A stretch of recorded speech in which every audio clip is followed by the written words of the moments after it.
She smirked during an argument. "The baby isn't yours and you can't do anything about it." I said, "Okay." She didn't know I was recording everything. Then I sued her for paternity fraud. When the judge heard the tape, her smile vanished as she was ordered to repay $50,000 with interest, leaving her bankrupt. I, 33 male, am sitting here in my apartment looking at a paternity test result that just blew up my entire life. But weirdly, I'm calm. Maybe it's shock. Maybe it's because I already knew. My wife, 29, and I have been married for 5 years. We have a daughter who just turned 4. Had a daughter. God, I don't even know how to say this anymore. Things started feeling off about 6 months ago. My wife got real secretive with her phone, started working late a lot, became distant. Classic signs, right? But I trusted her. Idiot move on my part. 3 weeks ago we had a massive fight. She wanted to take our daughter to visit her mom for 2 weeks, and I said no because I'd already requested time off work to spend with our kid. She lost it. Started screaming about how I was controlling, how I never let her do anything, all this stuff that came out of nowhere. Then she said something that made my blood freeze. "You know what? Maybe I should just tell you the truth. Maybe then you'd back off." "What truth?" I asked. She got this look on her face, this smirk, like she'd been waiting to drop a bomb and was finally getting her chance. "The baby isn't yours, and you can't do anything about it." I just stared at her. My phone was in my pocket, and I'd started recording the fight earlier when she began yelling. My lawyer cousin had told me to always document stuff when things got heated with a spouse. Best advice ever. "What did you just say?" I needed her to repeat it. For the recording. "You heard me. She's not your biological daughter. I got pregnant by someone else and you've been raising her like the idiot you are. And legally, you can't do anything. You signed the birth certificate. You're on the hook." The smugness, the absolute audacity of saying this out loud and thinking she'd won. "Okay," I said. Just that. "Okay." She looked confused for a second, like she expected me to explode or cry or something. "That's it? Just okay, yeah?" "Okay." I walked into our bedroom, grabbed my already packed go bag, I'd been preparing for the worst for weeks, and left. Went straight to my buddy's place. First thing I did was call my lawyer cousin, played him the recording. He went quiet for a long moment. "Holy shit. She actually admitted it on recording?" "Yeah.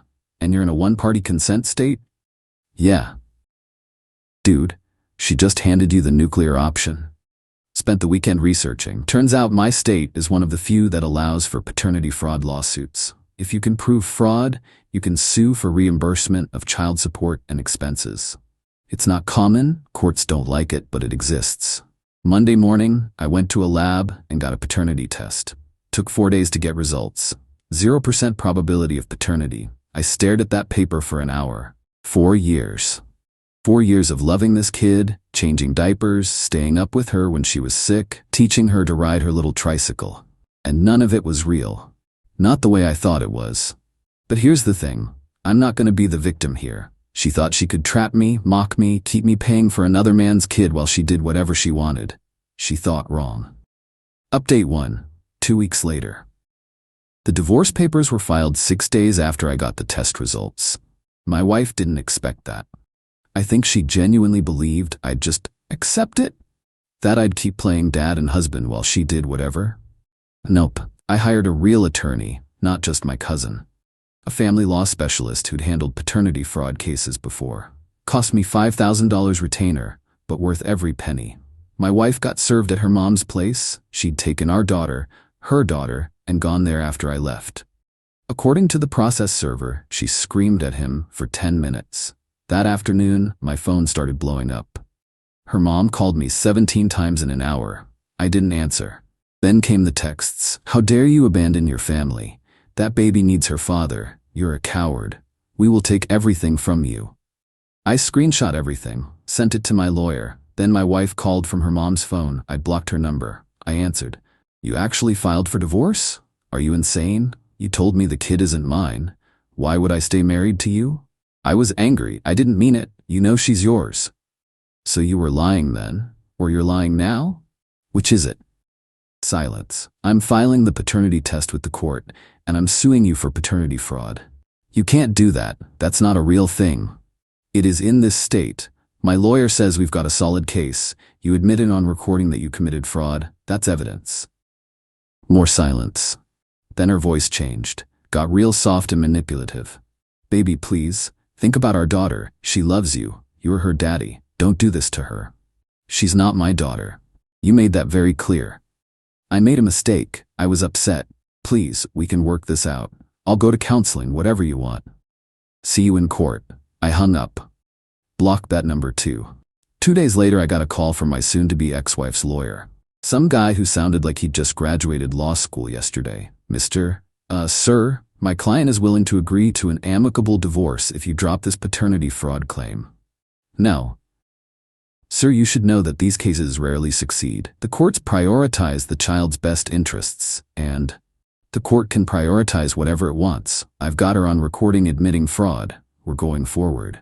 My client maintains that she made those statements under duress and emotional distress. They don't reflect reality. Then she can submit to another paternity test ordered by the court. I'll agree to that. Long pause. I'll discuss with my client. He called back 6 hours later. She refused the court-ordered test. My lawyer laughed when I told him. She just admitted guilt without admitting guilt. Beautiful. The divorce proceedings started getting messy. She wanted the house, my house, that I'd owned before marriage, half my retirement account, full custody of the child, and $2,200 a month in child support. Her lawyer filed a motion claiming I was the legal father regardless of biology because I'd established a parental relationship and acted as father for 4 years. Legally, he wasn't wrong. That's a real thing. Courts don't like breaking established parent-child bonds, even when there's no biological connection. But here's where the recording came in clutch. My lawyer submitted it as evidence of fraud. The judge ordered a court-supervised paternity test. My wife tried to refuse. The judge made it clear, submit to the test or lose credibility entirely. Test came back. 0% probability of paternity. Official court document. The judge's face when he read that report. Man, he looked at my wife like she'd just kicked a puppy. Hearing was 3 days ago. That's when things got really interesting. My wife showed up in a conservative dress, hair pulled back, looking like she was going to church, playing the victim card hard. Her mom was there too, glaring at me like I was Satan himself. Her lawyer made his case. Despite the biology, I was the legal father. I'd signed the birth certificate. I'd acted as father. The child knew me as daddy. Breaking that bond would traumatize her. They wanted me to continue paying support and have supervised visitation only, meaning I'd pay but barely see her. My turn. My lawyer played the recording, in the courtroom, out loud. Her voice, crystal clear. The baby isn't yours. I got pregnant by someone else, and you've been raising her like the idiot you are.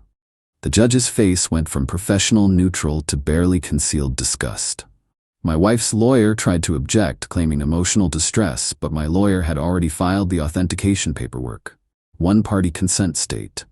Legal recording. Then my lawyer presented the financial breakdown. 4 years of expenses. Medical bills during pregnancy, $4,200. My insurance covered most, but I paid deductibles. Hospital delivery, $2,800. My portion after insurance. Child care for first 2 years, $24,000. Diapers, formula, clothes, toys, roughly $8,000. Medical insurance adding her to my plan, $3,600. MISC expenses, birthday parties, etc., $3,400. Total, approximately $46,000. Plus, we were requesting interest at the state legal rate, 6% annually, from the date of birth. With interest, $52,880. Her lawyer tried to argue that I'd given these as gifts, that I'd willingly acted as father. My lawyer? Your Honor, my client acted under fraudulent pretenses. He believed he was supporting his biological child. The defendant knowingly deceived him and induced him to provide financial support under false pretenses. That's textbook fraud. The judge asked my wife directly, "Ma'am, did you know at the time of the child's birth that your husband was not the biological father?" She started crying. Didn't answer. "Ma'am, I need you to answer the question." Her lawyer whispered something to her. I wasn't sure. It could have been either. Either who? She wouldn't answer that. The judge ordered a recess, told both sides to work out a settlement. Her lawyer pulled mine aside, offered to drop all her divorce demands except splitting the house equity 50-50 if I dropped the fraud claim. My lawyer, counteroffer, she gets nothing from the divorce except her personal belongings, and she pays back $30,000 of the fraud claim over 5 years. Otherwise, we go to trial and ask for the full amount plus legal fees. Her lawyer went pale, went to talk to my wife and her mom, came back 20 minutes later. They rejected it, wanted to go to trial, fine by me. Update 2. 6 weeks later. Trial happened last week. It was brutal. First day was mostly procedural stuff, but my wife's lawyer tried to paint me as a deadbeat who was abandoning my daughter for petty revenge. Called me selfish, heartless, said I was traumatizing a child who'd done nothing wrong. He wasn't wrong about the trauma part. That kid is innocent in all this. But I'm not the one who caused this situation. My lawyer's opening was simple. This is a case of fraud. The defendant knowingly deceived my client about the paternity of a child, induced him to provide financial support under false pretenses, and only revealed the truth when confronted. This is not about the child. This is about holding someone accountable for fraud. Day 2. They called my wife to testify. She played victim hard, cried on the stand, talked about how scared she was to tell me the truth, how she wasn't sure about paternity, how she'd hoped I was the father. Her lawyer, and did you ever intend to defraud your husband? No, I loved him. I made a mistake and I didn't know how to fix it. Cross-examination was beautiful. My lawyer, ma'am, you testified that you weren't sure about paternity. Did you consider getting a paternity test before putting my client's name on the birth certificate? I know. Why not? I don't know. You don't know, or you didn't want to know. Objection. Badgering. Sustained. Rephrase. Ma'am, you had an affair, correct? It wasn't an affair. We were separated. Were you legally separated? Had you filed separation paperwork? Well, no, but, so you were still married and living with my client? Yes. And you had sexual relations with another man during this time? Yes. And you didn't tell my client about this? No. And when you became pregnant, you allowed my client to believe he was the father? I thought he might be. But you also thought the other man might be? Yes. And you didn't think my client had a right to know this? Silence. Ma'am, I'll play the recording again. No. Fine. I knew he probably wasn't the father, okay? I knew, and I didn't say anything because I wanted my marriage to work. The courtroom went dead quiet. Her lawyer looked like he wanted to crawl into the table. My lawyer, so you knowingly deceived my client for 4 years? She started crying again. I'm sorry. I'm so sorry. I just wanted a family. At my client's expense. I'll pay him back. I'll get a job. I'll figure it out. You told my client, and I quote, you can't do anything about it, did you not? I was angry. I didn't mean, you didn't mean it, or you didn't mean for him to have proof? Objection.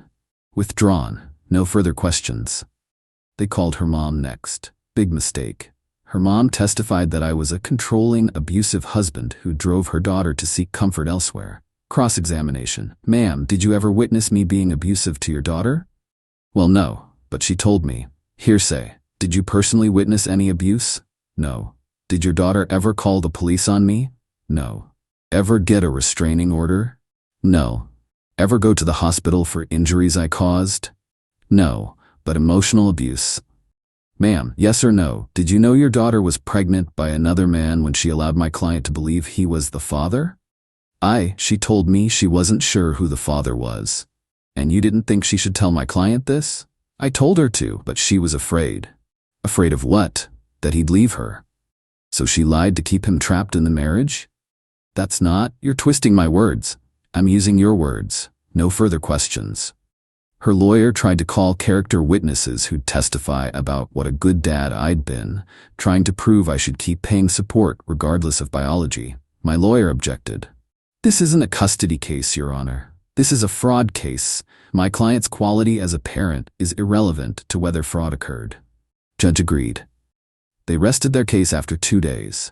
Our turn. My lawyer called a forensic accountant who'd gone through every expense related to the child.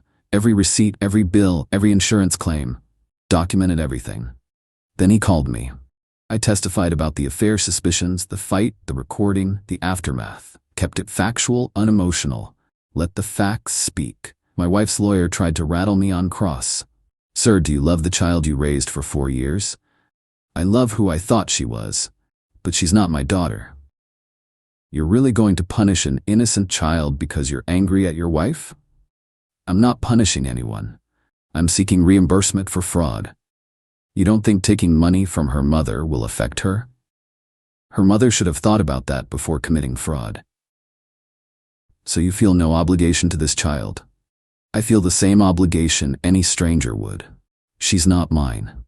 You can really just turn off 4 years of fatherhood? I looked him dead in the eye. Her mother turned it off for me the second she admitted the truth. She's the one who destroyed that relationship, not me. No further questions. Closing arguments happened yesterday. Her lawyer went hard on the think of the child angle, talked about how I was legally the father regardless of biology, how the law protects established parent-child relationships, how I was being vindictive. My lawyer's closing. The defendant committed fraud. She knew, or reasonably should have known, that my client was not the biological father.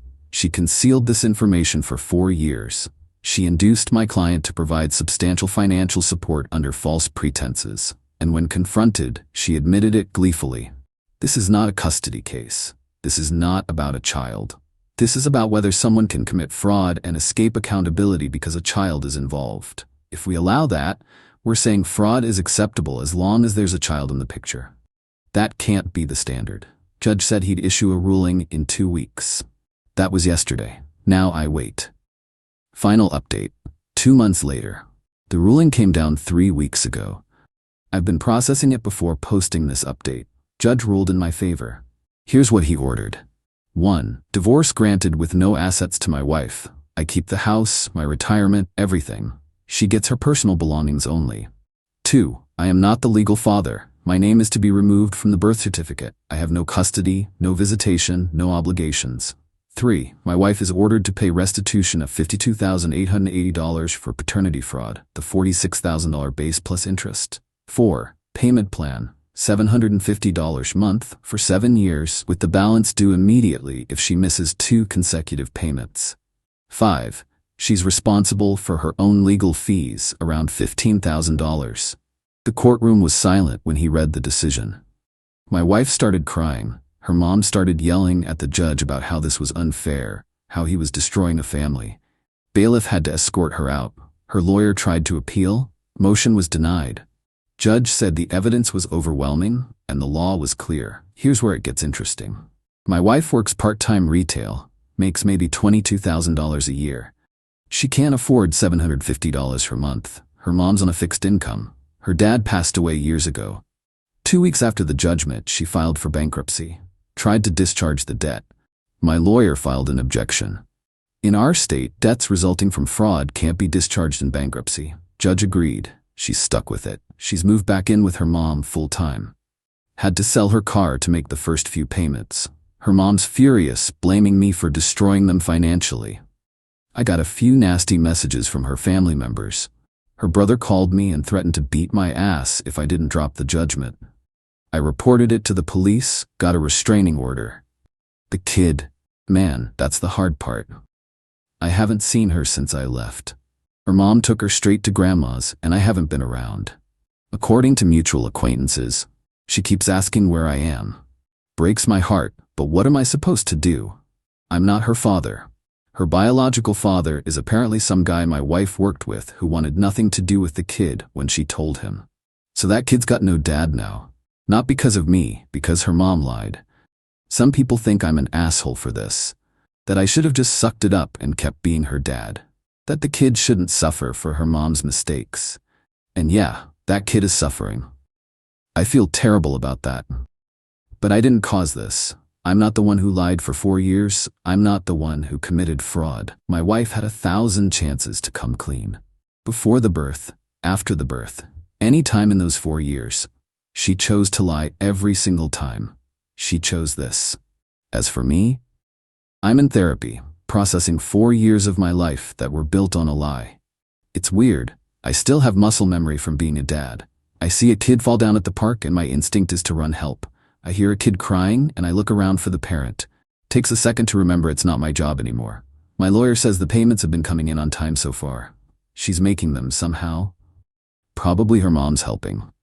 I moved to a smaller place, sold the house, couldn't be in that space anymore. Too many memories. Used the profit to pay off my legal bills and sock some away.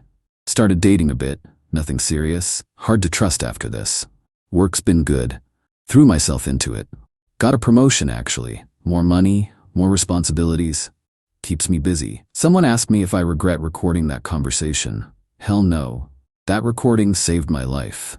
Without it, I'd still be paying for someone else's kid, trapped in a marriage with a woman who thought I was an idiot. Do I regret how it affected the kid? Yeah, every day. But I didn't have a choice. I couldn't keep living a lie. And I couldn't let my wife think fraud was consequence-free. Some people say the punishment doesn't fit the crime. That $52,880 is too harsh. I disagree. She took 4 years of my life. 4 years of believing I was building a family, 4 years of memories that are now tainted, 4 years of financial and emotional investment in something that was never real. $52,880 doesn't even cover that. But it's something. It's accountability. It's the law saying what you did was wrong and you have to make it right. That's all I wanted. Not revenge. Just accountability. She smirked and said I couldn't do anything about it. Turns out, I could.